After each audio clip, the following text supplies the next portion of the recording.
The intersection of Wyman Park Drive and Remington Avenue is where you'll find the latest controversy surrounding Johns Hopkins University. Hopkins proposing a new data science and AI institute. It's a two-building project set to flank both sides of Wyman Park Drive. I would like to see nothing happening at all. John Eichelberger lives across the street from the proposed construction zone and has called this block home for the last 20 years. A lot of us are worried not just about losing sleep, all the noise and the parking that's going to be taken up by construction. He says he's participated in various community meetings about the project where some ideas and recommendations have been floated. The community was so up in arms against that, they finally abandoned that plan, I believe. So then the other thing, if they couldn't get the height, they were going to have to spread out more. Eichelberger says Councilwoman Odette Ramos has attended several meetings as well, and support for her evident in the area. Campaign literature, yard signs visible. But Councilwoman Ramos squarely in the spotlight following a letter she sent to Hopkins.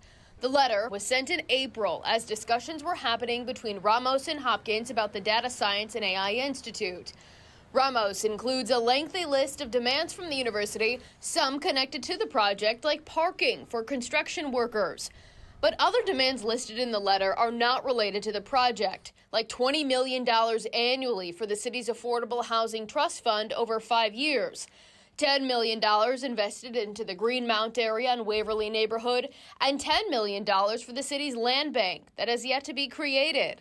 Councilwoman Ramos tying these demands to zoning legislation that would impact Hopkins' plans. Commitments are needed on each item to avoid introduction of the ordinance, Councilwoman Ramos wrote in the letter.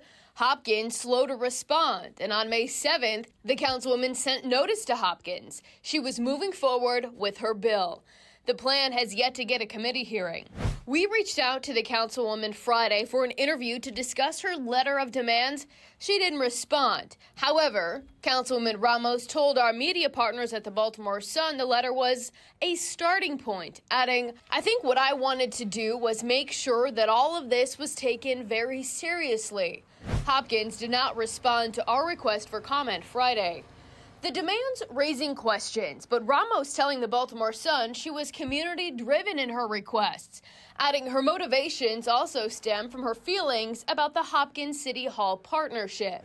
The Greater Remington Improvement Association says the organization has held monthly meetings with Hopkins and the community about the development plans. A spokesperson telling Fox 45 News, quote, "We are disappointed that feedback from canvases and other plans were not included by Councilwoman Ramos in her letter." For Eichelberger, he recognizes the value Hopkins brings to Baltimore. And without Hopkins in this town, we'd be kind of screwed. And regardless of how the community feels, he says, Hopkins gets what Hopkins wants. I don't want to live in a construction zone for the next half a decade. The proposals will likely move forward. In Baltimore, Mackenzie Frost, Fox 45 News.